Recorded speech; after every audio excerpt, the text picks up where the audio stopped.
What's up, y'all? Welcome back to the channel. I hope everybody's having a blessed day. It's good to see y'all again. Sorry I've been gone for a while, man. Trying to deal with this. When you're a single parent, man, you got to deal with a whole bunch of other stuff. If you're a single parent, you know exactly what I'm talking about. Um, yeah, I'm looking at this airplane crash that happened. I think like 3 days ago. Just trying to watch some stuff on it, and we can kind of react to it together. Just trying to see kind of what happened, man. It's Donald Trump speaking on it. I want to hear what he got to say about it. I'd like to request a moment of silence for the victims and their families, please.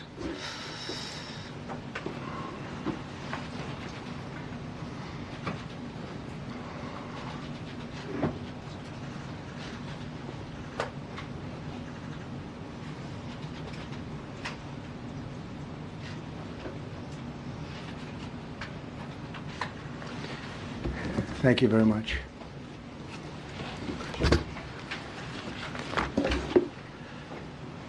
I speak to you this morning in an hour of anguish for our nation. Just before 9 p.m. last night, an American Airlines regional jet carrying 60 passengers and 4 crew collided with an Army Black Hawk helicopter carrying 3 military service members over the Potomac River in Washington, D.C., while on final approach to Reagan National Airport.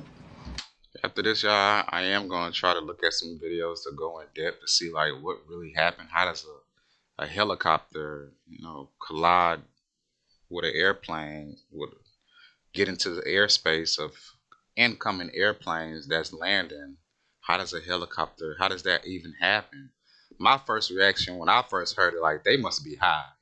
But I kind of listening to it on TV. These pilots that flew in the helicopter, this is an everyday thing. They take night flights and they've been doing this for months now. I just kind of want to see, kind of what happened, and I know the kind of breakdown of what happened.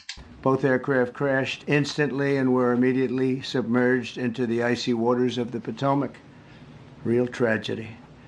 The massive search and rescue mission was underway throughout the night, leveraging every asset at our disposal, and I have to say the local, state, federal, military, including the United States Coast Guard in particular, they've done a phenomenal job.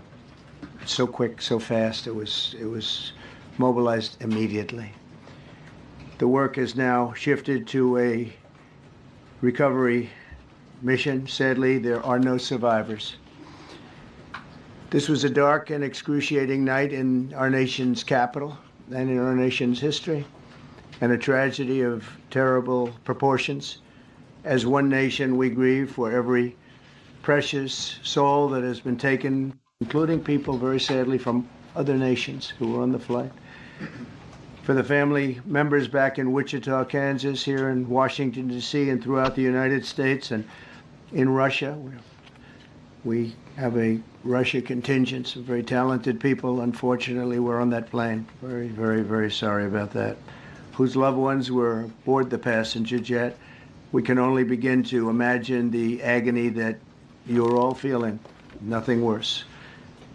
On behalf of the First Lady, myself, and 340 million Americans, our hearts are shattered alongside yours, and our prayers are with you now and in the days to come. We'll be working very, very diligently in the days to come. Man, because that could have been your loved one, your auntie, your uncle, your son, your daughter, your niece, your nephew. That could have been any of us on that airplane. Here for you to wipe away the tears and to offer you our devotion, our love, and our support. His great support. In moments like this, the differences between Americans fade to nothing compared to the bonds of affection and loyalty that unite us all, both as Americans and even as nations. We are one family, and today we are all heartbroken. We're all searching for answers. That icy Potomac, it was a cold, cold night, cold water. We're all overcome with the grief for many who have so tragically perished, will no longer be with us. Together we take solace in the knowledge that their journey ended not in the cold waters of the Potomac, but in the warm embrace of a loving God. We do not know what led to this crash, but we have some very strong opinions and ideas, and I think we'll probably state those opinions now. That's what I want to see. I want to see what what opinions does the president have. Because over the years I've watched as things like this happen, and they say, well, we're always investigating, and then the investigation 3 years later, they announce it. We think we have some pretty good ideas, but we'll find out how this disaster occurred, and we'll ensure that nothing like this ever happens again. The FAA and the NTSB and the U.S. military will be carrying out a systematic and comprehensive investigation. Our new Secretary of Transportation, Sean Duffy, his second day on the job when that happened. It's a rough one. We'll be working tirelessly. He's a great gentleman. The whole group these are great people, and they are working tirelessly to figure out exactly what happened. We will state certain opinions, however. I'm also immediately appointing an acting commissioner to the FAA, Christopher Rocheleau, a 22-year veteran of the agency, highly respected. Christopher, thank you. Very intellect and psychologically superior people were allowed to qualify for air traffic controllers.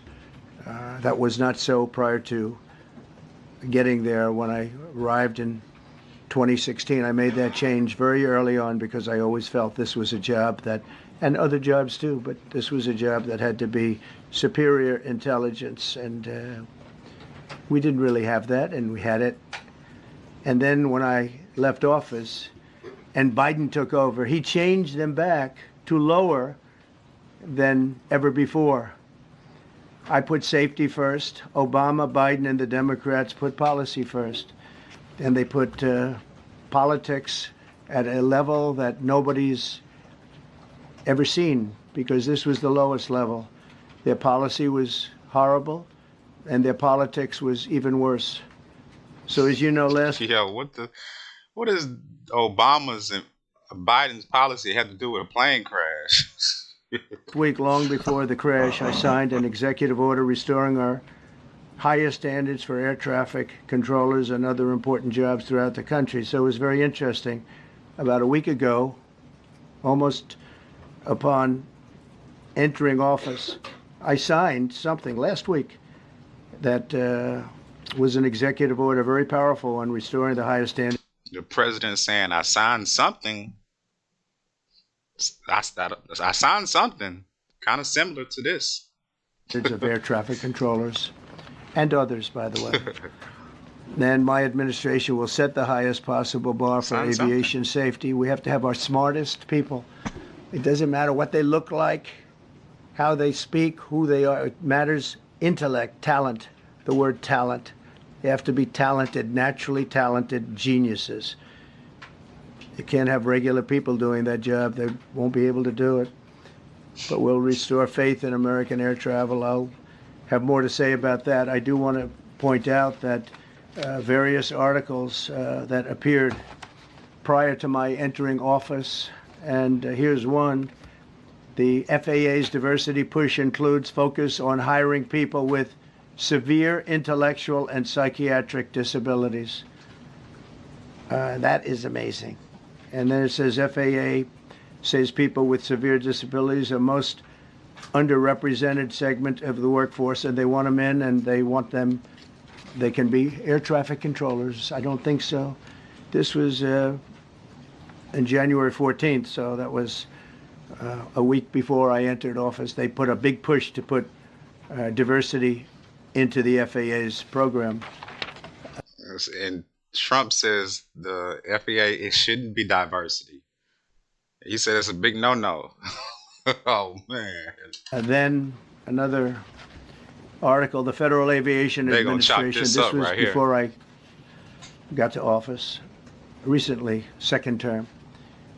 The FAA is actively recruiting workers who suffer severe intellectual disabilities, psychiatric problems, and other mental and physical conditions under a diversity and inclusion hiring initiative spelled out on the agency's website. Can you imagine? These are people that are, actually their lives are shortened because of the stress that they have.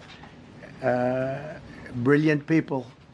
have to be in those positions. And their lives are actually shortened, very substantially shortened because of the stress, where you have many, many planes coming into one target. And you need a very special talent and a very special genius to be able to do it. Targeted disabilities are those disabilities that the federal government, as a matter of policy, has identified for special emphasis in recruitment and hiring. The severe intellectual disability, psychiatric disability, and dwarfism all qualify for the position of a controller of airplanes pouring into our country, pouring into a little spot, a little dot on the map, a little runway. The initiative is part of the FAA's Diversity and Inclusion Hiring Plan. Think of that. The initiative is part of the FAA's Diversity and Inclusion Hiring Plan, which says diversity is integral to achieving FAA's mission of ensuring safe and efficient travel. I don't think so. I think it's just the opposite. The FAA website shows that the agency's guidance on diversity hiring were last updated on March 23rd of 22. They wanted to make it even more so. And then I came in, and I assume maybe this is the reason. The FAA, which is overseen by Secretary Pete Buttigieg, a real winner. That guy's a real winner. Do you know how badly everything's run since he's run this Department of Transportation? He's a disaster. He was a disaster as a mayor. He ran his city into the ground, and he's a disaster now. He's just got a good line of bullshit. The Department of Transportation, his government agency charged. Wait, can you curse on this? I'm confused, man. I'm confused about this. So I guess you can curse on any platform now. Like I watch commercials. They curse on commercials now. You can so man, that's crazy. I didn't know that. With regulating civil aviation. Well, he runs it, 45,000 people, and he's run it right into the ground with his diversity. So I had to say that it's terrible. Then it's a group within the FAA, another story, determined that the workforce was too white, that they had concerted efforts to get the administration to change that and to change it immediately. This was in the Obama administration just prior to my getting there. And we took care of African Americans, Hispanic Americans. We took care of everybody at levels that nobody's ever seen before. It's one of the reasons I won. But they actually came out with a directive, too white. And we want the people that are competent. But now we mourn and we pray and would like to ask all Americans to join me in a moment of silence in this room. This has been a terrible, very short period of time. We'll get to the bottom of it. So we all saw the same thing. We've seen it many times. I've had the honor of hearing tapes. Tapes are scary, very scary tapes. You had a airliner coming in, American Airlines. He was doing everything right. He was on track. He was the same track as everybody else. They came in. It's probably the same track as they've had for 25 years or more. He's coming in the path. And for some reason, he had a helicopter that was at the same height, obviously when they hit, but pretty much the same height, and going at an angle that was unbelievably bad. When the air traffic controller said, "Do you see?" He was talking about, "Do you see him?" But there was very little time left when that Yeah, in a second, y'all, we'll get into that video. I know what video is he talking about. was stated. And then also he said, "Follow him in." And then almost immediately after that, seconds after that, there was the crash that took place. Well, you follow him in, that means like everything's fine. Follow him in. You had a pilot problem from the standpoint of the helicopter. I mean, because it was visual. It was a very clear night. It was cold but clear, and clear as you could be. The American Airlines plane had lights blazing. They had all of their landing lights on. I could see it from the Kennedy Center tape. We had a tape up on the Kennedy Center That seems to be the primary. Thus far, I'm sure we'll see other tapes because it's such an area where there are a lot of cameras looking up into the air, into space. So we'll probably see many other shots of it before too much time goes by. But we had a situation where you had a helicopter that had the ability to stop. I have helicopters. You can stop a helicopter very quickly. It had the ability to go up or down. It had the ability to turn. And the turn it made was not the correct turn, obviously. It did somewhat the opposite of what it was told. We don't know that that would have been the difference because the timing was so tight. It was so little. There was so little time to think. But what you did have is you had vision. The helicopter had vision of the plane because you had vision of it all the way, perfect vision of it all the way from at Kennedy Center where the tape was taken. And for some reason, there weren't adjustments made. Again, you could have slowed down the helicopter substantially. You could have stopped the helicopter. You could have gone up. You could have gone down. You could have gone straight up, straight down. You could have turned. You could have done a million different maneuvers. For some reason, it just kept going and then made a slight turn at the very end. And by that time, it was too late. They shouldn't have been at the same height. Because if it was at the same height, you could have gone under it or over it, and nobody realized, or they didn't say that it's at the same height. At the same height, it still wouldn't have been great, but you would have missed it by quite a bit. It could have been 1,000 feet higher. It could have been 200 feet lower. But it was exactly at the same height, and somebody should have been able to point that out.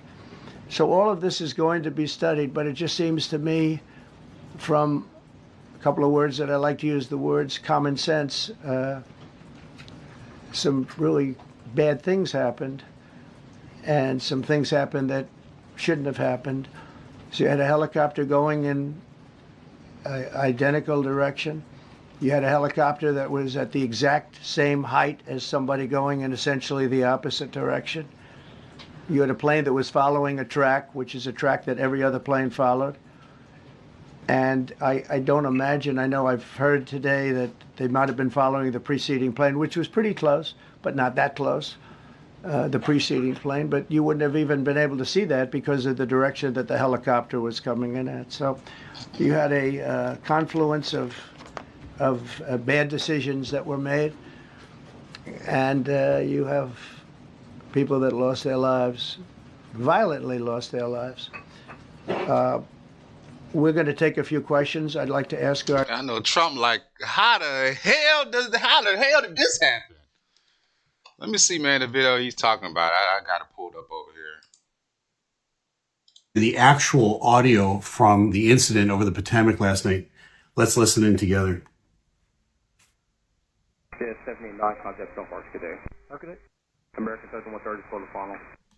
You're going to see a back and forth now between Reagan Tower and the various aircraft that they have lined up on approach into the airport. This happened at about 8:46 p.m.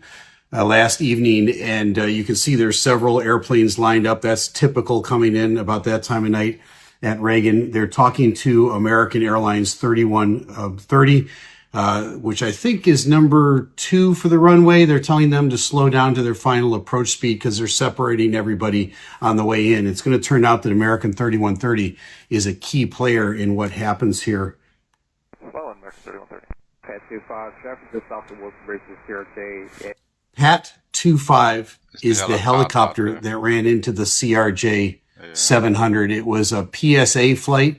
The flight number is 5342. It would go under the call sign Blue Streak 5342. You don't ever hear them talking to tower. They've already been cleared to land on runway 33. So they would come in on an approach on runway 1, and then they would kind of circle to land on runway 33. It's a little shorter runway, but they take some of the regional jets and they put them on that runway.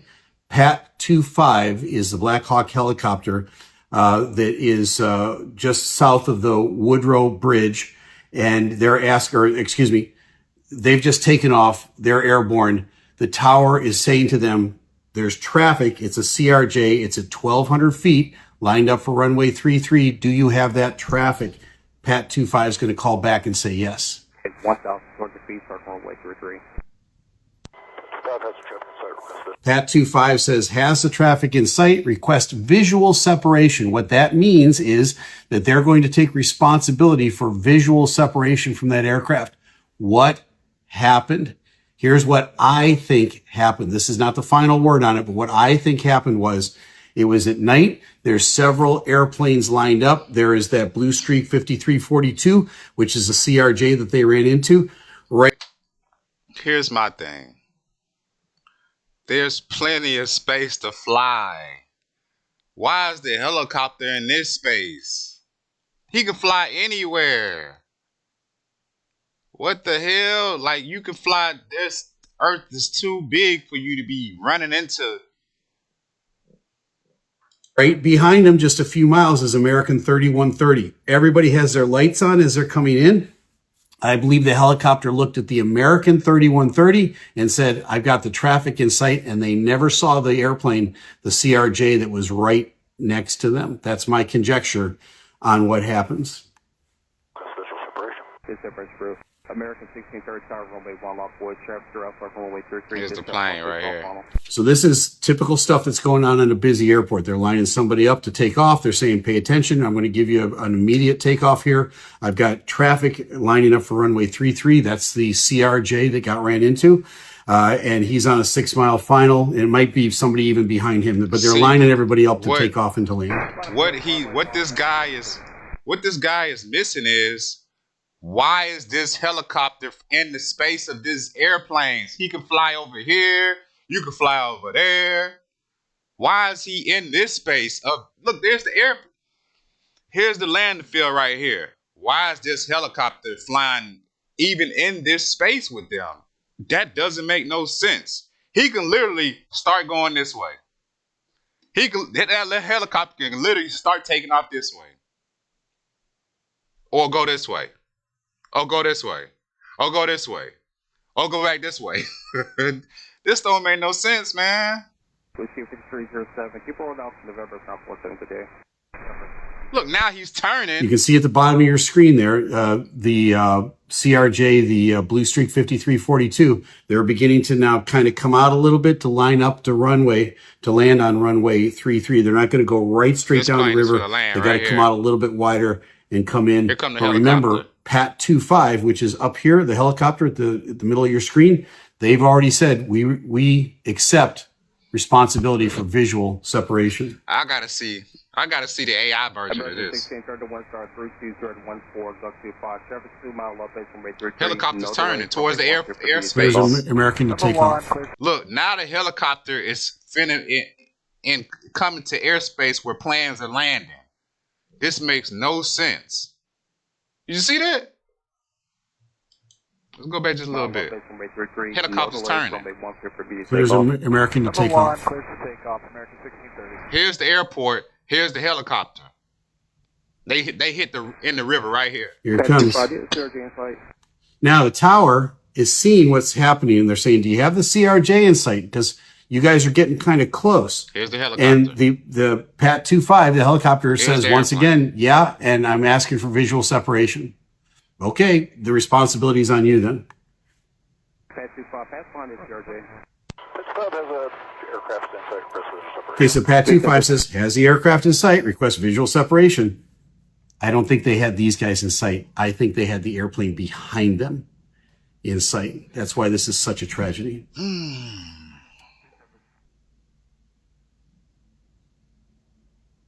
American 472 by Pat, visual.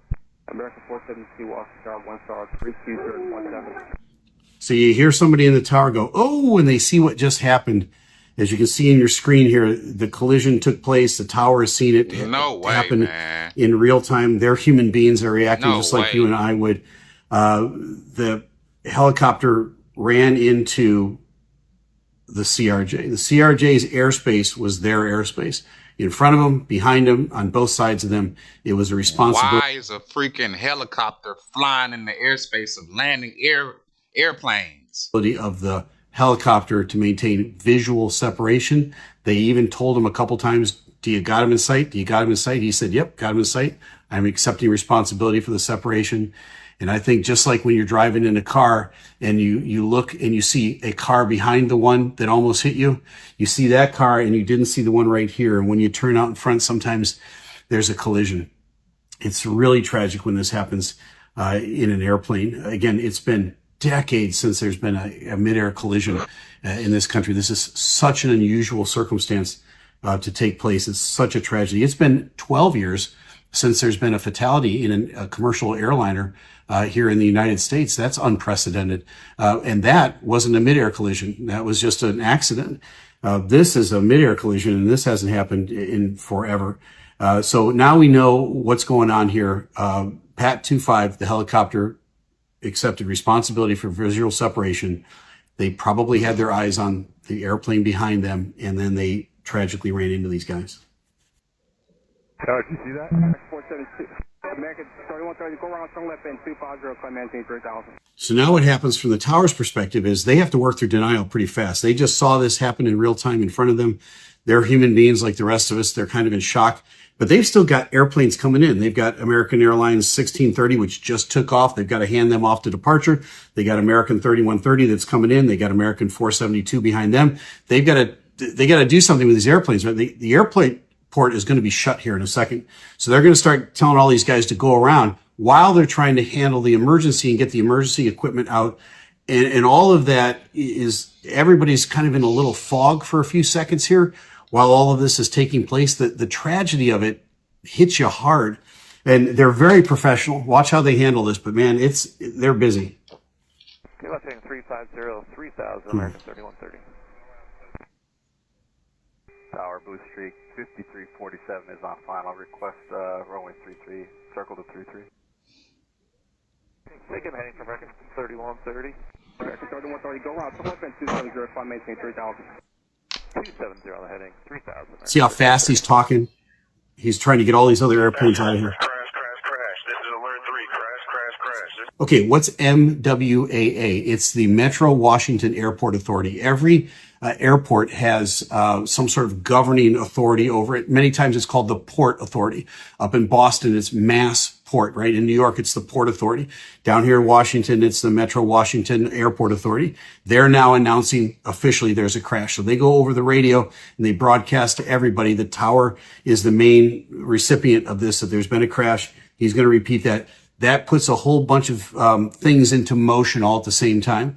The fire crews now are going to jump in their uniforms. They're going to get in their fire trucks. They're going to drive to where the crash is. There's going to be details about this coming, but this whole thing is very frenzied and happens very fast. But these are really highly trained professionals. They do a really terrific job. Alert 3. Crash. This is alert 3. And alert 3 is a crash.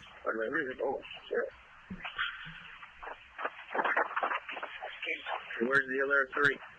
It is off the approach end of runway 33. Approach end of runway 33. Helicopter crash. Copy out this morning. Crash. This is alert 3. 2 helicopters. Okay, so again, fog of war. The first report that they get is that it's 2 helicopters. They're going to clarify this really quickly because the tower is talking back and forth to them. The tower is going to say, nope, it was a CRJ and a helicopter. So they get this, because it's cleared up pretty fast. Helicopter CRJ approach end of runway 33. That's really fast. The approach end runway 33, a mile off final. Crash. Kilo CRJ, approach end 33. Okay. How many totals on board? We don't have any of that information. Tower's reporting a CRJ and a helicopter crash. So they're passing the information back and forth to the first responders who need it. Everybody's trying to clarify while they're jumping in their trucks and they're heading out there. Now they know exactly where they're going. It's at the approach end of runway 33. It's somewhere in the Potomac. Now they're going to have to coordinate boats and other things. Eventually they're going to get helicopters involved.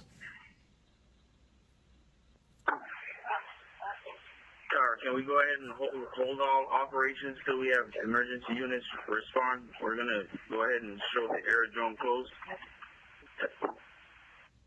They want to close the airport so they can go. Yeah, that's affirmative. All operations aerodrome closed. Everything's closed. And everybody just hold your positions, please, on the field right now. Okay, so this is the ground controller. Now, the ground controller is the one that's going to get all these trucks going where they need to go. But the ground controller needs to stop all the airplanes. So she just makes a blanket broadcast. Everybody stop right where you are. Every once in a while, you kind of half hear that, and then you say, okay, I'm sorry. And there's also people asking to be released from their gate to go. They're not into what's going on yet because they just put their headsets on and they're just getting ready to go. One aircraft's going to ask to do this, and she's just going to say, everybody stop. That's 43, ready for taxi. Everyone's going to have to hold for down. No. I'll get back to you just as soon as I can. Fire command. The accident happened in the river. Both the helicopter and the plane crashed in the river. It's east of the approach end of runway 33. It's amazing to me how much clarity they have about actually what happened and where it happened. Yeah, I know, it's crazy, right? Let's see if we can get a. Cause I saw this over here. Maybe this will help us out.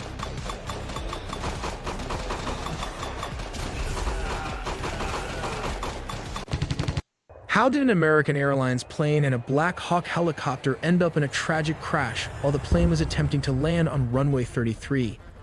In the videos ahead, we'll take a closer look at the final hours leading up to the crash, the confusion between the PAT-25 VIP military helicopter and the air traffic controller, and how the rescue operation is being carried out. More details all in the video ahead. The plane had departed from Wichita Dwight D. Eisenhower National Airport in Kansas earlier that evening. A PSA Airlines aircraft operated under American Airlines and identified as Flight AA5342 collided midair with a military Black Hawk helicopter at approximately 9 p.m. on Wednesday, January 29, 2025. The tragic incident occurred as the plane was making its final approach toward Reagan Washington National Airport in Arlington, Virginia. American Airlines confirmed that 64 people were aboard the jet, 60 passengers and 4 crew members, while 3 soldiers were aboard the military helicopter. This plane's radio transponder stopped transmitting about 2,400 feet, which is around 730 meters short of the runway, roughly over the middle of the river. This has marked the first major U.S. commercial crash in more than 15 years. From an aerial perspective, it is evident that Flight AA5342 was approaching the airport from the south, descending over the scenic Potomac River. This area is known for its proximity to several iconic landmarks, such as the Pentagon, located nearby in Pentagon City. To the north, one can spot the striking dome of the United States Capitol building, a symbol of American democracy. The Potomac River, which encircles the airport and much of Arlington, serves as a natural boundary and offers breathtaking Where did the helicopter take off from? views for arriving flights. However, this area is also densely trafficked, both by air and on the ground, adding to the complexity of air traffic management in the region. Right. Then you throw a helicopter in the mix? There's no way. American Airlines Flight 5342, which we'll refer to as the landing flight, was on its final approach to runway 33. At this stage, called short final, the aircraft was mere moments from landing, flying at an altitude of about 400 feet. This is the most critical phase of landing, where every second counts and pilots are laser-focused on safely bringing the plane down. At the same time, an Army Black Hawk helicopter, identified as PAT-25, was reportedly on a possible training flight. It was flying perpendicular to the flight path of Flight 5342, following the course of the Potomac River. The Potomac River. Why was they in training next to an airport? Somebody explain that to me. Is a designated flight corridor for helicopters, and it's common to see aircraft like this operating in the area. The key difference between the two aircraft in this scenario was their operating rules. The Black Hawk helicopter, PAT-25, was flying under visual flight rules. This means it was required to rely on visual observation of its surroundings to avoid other aircraft. The landing flight 5342 was operating under instrument flight rules, which give it priority over VFR flights in controlled airspace. This system assumes that VFR aircraft will actively maintain visual separation to avoid conflicts. Moments before the collision, the air traffic control tower at Ronald Reagan Washington National Airport called PAT-25 to confirm whether they had the other aircraft in sight. PAT-25 responded that they did. At first glance, this seems like an acknowledgement that they were aware of Flight 5342's presence and were taking steps to avoid it.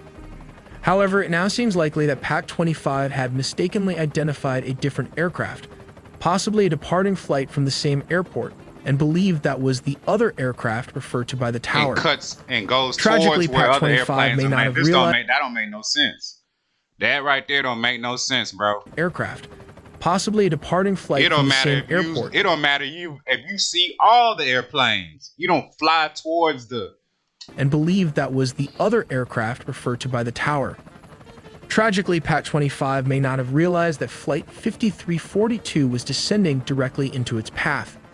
This misidentification could have led to the Black Hawk failing to adjust its course in time to avoid a collision.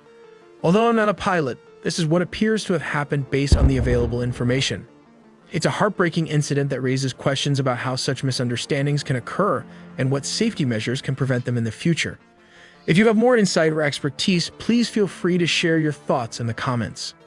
The passenger plane broke into multiple pieces and sank several feet into the river. Meanwhile, the helicopter ended up landing upside down on the water. Regarding the rescue mission, the main challenge is access. The water they're working in is about 8 feet deep, which is roughly 2.5 meters. On top of that, the conditions are tough. There's strong wind, chunks of ice floating around, which obstructs rescue workers.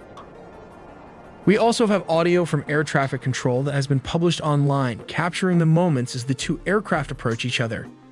In the recording, we can hear a conversation. It appears to involve the air traffic controller, with P standing for priority air transport, the helicopter, and CRJ referring to the passenger plane. The response seems to come from the helicopter, but something goes terribly wrong. The two aircraft continue to move closer to each other until they crash, and there was no response from the other side.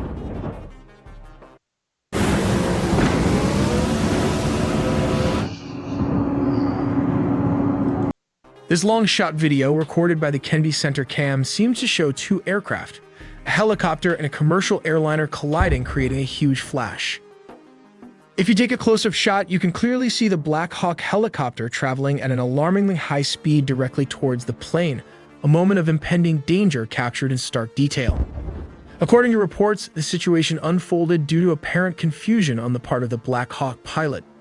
He was seemingly unaware of the presence of a second aircraft in the vicinity, which ultimately led to a critical misjudgment. When the flight controller radioed in, asking if the pilot had identified Flight 5342, the pilot confidently confirmed that he had visual contact. However, the plane he was referring to wasn't Flight 5342. If I'd known helicopters fly around airports doing basic maneuvers, trying to dodge planes, I won't take no airplane no more. How about that? It was a completely different aircraft flying above his position. This misidentification proved costly. The pilot, certain he was operating safely, continued his course. Tragically, he ended up flying directly into the path of an oncoming aircraft. The sequence of events highlights the immense complexity and risks of aviation, where even small communication errors or lapses in situational awareness can lead... No. The helicopter, didn't the helicopter said I see CRJ? So even if here's my thing, man. There ain't no helicopter should be flying in the path where planes are landing. Am I the only one getting this? Lead to dangerous, life-threatening outcomes. Let's take a look at a different case scenario of a Jeju Air Flight 2216. This South Korean airline was granted permission to land from the south on runway 1 northward. But control tower cautions against bird activity, so the aircraft made a slight deviation in flight path. The pilot declares Mayday after it hit a couple of birds, and it was instructed to make a go-around and land on runway 19 southward. It was at this moment the airplane encountered another problem with the landing gear, which did not open. Finally, the plane had to make a belly landing with what was supposedly a landing gear failure because it hit in the middle of the runway and crashed into the elevated local laser antenna and concrete, erupting into a huge fireball, while the tail section remained intact. Morning 8:57. A TC broadcasts a cautionary advisory about bird activity in the vicinity of the airport. 8:59, the pilot of Flight 7 C2216 reports a bird strike, declares an emergency with repeated. This is what he said: Mayday, Mayday, Mayday, calls and notifies a TC with the message: bird strike, go around. Just 1 minute after the bird strike at 9 o'clock. The flight initiates a go-around maneuver and requests authorization to land on runway 19, which requires an approach from the opposite end of the airport's single runway that is from the north to the south, which is not the actual landing procedure. Usually then land from the south to the north. 9:01 in the morning, a TC clears the aircraft to land on runway 19, 9:02 local time. The aircraft touches down on the runway approximately 1,200 meters, which translates to 3,940 feet from the threshold of the 2,800 meter. This is around 9,184-foot runway. Plane's going too fast. 9:02 and 55 seconds later, the airport fire rescue unit completes the deployment of fire rescue equipment. 9:03 Flight 7 C2216 overshoots the runway and crashes into a hill-like structure beyond the runway's end, which later on we came to know that it hit the localizer antenna and its adjacent concrete embankment. And finally, we have a missile attack plane crash. At 10:43 a.m. Kazakh time, which is Russia's Rostov Air Traffic Control Center, received a signal indicating that the crew had decided to divert the flight to Aktau due to adverse weather conditions in Baku and Makhachkala, a city in Russia's Dagestan region. At 10:53 a.m., the Rostov flight director informed Aktau's flight manager that an oxygen tank in the passenger cabin had exploded. Sorry. This explosion reportedly... Not sure what that got to do with it. You had a airliner coming in, American Airlines. He was doing everything right. He was on track. He was the same track as everybody else that came in. It's probably the same track as they've had for 25 years or more. What happened? I would echo it as well. No excuses. We're going to get to the bottom of this. We first and foremost, from the Defense Department, want to pass our condolences to the 64 souls and their families that were affected by this. Never should happen. And certainly the three service members, the three soldiers, a young captain, staff sergeant, and a CW2, Chief Warrant Officer, on a routine annual retraining of night flights on a standard corridor for a continuity of government mission. The military does dangerous things. It does routine things on the regular basis. Tragically, last night, a mistake was made. And I think the president is right. There was some sort of an elevation issue that we have immediately begun investigating at the DoD and Army level. Army CID is on the ground investigating. Top-tier aviation assets inside the DoD are investigating, sir. I want to get to the bottom of it so that it does not happen somebody again, else is thinking what it's I'm absolutely thinking. Unacceptable. But I want to echo Why are what they training? the Transportation Secretary and you, Mr. President, said, because it pertains to the DoD as well. We will have the best and brightest in every position possible. As you said in your inaugural, it is colorblind and merit-based. The best leaders possible, whether it's flying Black Hawks and flying airplanes, leading platoons, or in government. The era of DEI is gone at the Defense Department, and we need the best and brightest, whether it's in our air traffic control. Right, here we go right here. Why was a military helicopter, whether it's throughout government? Even so doing at a busy civilian airport anyway at night? Don't usually see anything military aircraft flying among commercial aircraft. It's such an unfortunate tragedy. Well, that's thank you, my Mr. thing President, is, for your leadership. what are they I just want to doing flying at reemphasize night? something the President said, and you've heard from the Secretary of busy Transportation airport. and of Defense. There That really makes was a whole no government sense. response. We were all on the phone. We were all communicating yesterday, trying to get to the bottom of this immediately, but also try to communicate with the American people about what happened. Something the President said that I think bears reemphasizing, which is that when you don't have the best standards in who you're hiring, it means, on the one hand, you're not getting the best people in government, but on the other hand, it puts stresses on the people who are already there. And I think that is a core part of what President Trump is going to bring and has already brought to Washington, D.C., is we want to hire the best people because we want the best people at air traffic control, and we want to make sure we have enough people at air traffic control who are actually competent to do the job. Right, the air traffic control. That, all right. when the helicopter, when they asked them, do you have a visual? When the aircraft control said, do you have a visual on this so and so airplane? And the helicopter responded, yes, we do. And then as they got closer, aircraft control is saying, hey, you're getting kind of close. Do you have a visual? You know, if you saying you got a visual, okay, it's on you. That should never happen. Aircraft control should never say, all right, you say you got a visual, it's on you now, because you're getting kind of close to these planes. That should never happen. That's the key part right there. Aircraft control should never say, okay, you're clear to have a visual. You don't need our help. Everything's on you. Nah, son. If you go back to just some of the headlines over the past 10 years, you have many hundreds of people suing the government because they would like to be air traffic controllers, but they were turned away because of the color of their skin. That policy ends under Donald Trump's leadership because safety is the first priority of our aviation industry. Thank you, Mr. President. I know that's right. Mr. President, on DEI and the claims that you've made, are you saying this crash was somehow caused and the result of diversity hiring? And what evidence have you seen to support these claims? It just could have been. We have a high standard. We've had a much higher standard than anybody else. And there are things where you have to go by brain power. Wait. Why are they trying to put this? Okay, yeah, like I was saying, yeah, the aircraft control should never say, if you have a clear visual, well, it's on you. Yeah, that should never happen. To go by psychological quality, and psychological quality is a very important element of it. These are various very powerful tests that we put to use, and they were terminated by Biden, and Biden went by a standard that's the exact opposite. So we don't know, but we do know that you had two planes at the same level. You had a helicopter and a plane. That shouldn't have happened. And we'll see. We're going to look into that, and we're going to see. But Hello?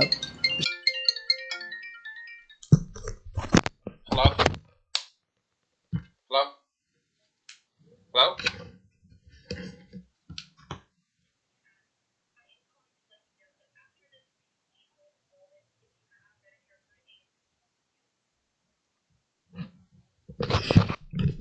Sorry about that, y'all. certainly for an air traffic controller, we want the brightest, the smartest, the sharpest. We want somebody that's psychologically superior, and that's what we're going to have. Yeah. Yeah, please, go ahead. Mr. President, you mentioned at the top of the briefing that there were several Russian nationals on the flight. Yes. Will the U.S. government be willing to facilitate the? All right, y'all. That's all I wanted to look at. Just how does stuff like this happen, man? It's just insane. Like, I couldn't. When I saw it, I was like, man, no way. This don't make no sense. You have plans y'all have a to good the whole one. field, all taxiways Appreciate y'all and rocking runways. with me. More videos on the way. So basically, she's saying to these guys, go. And at that moment,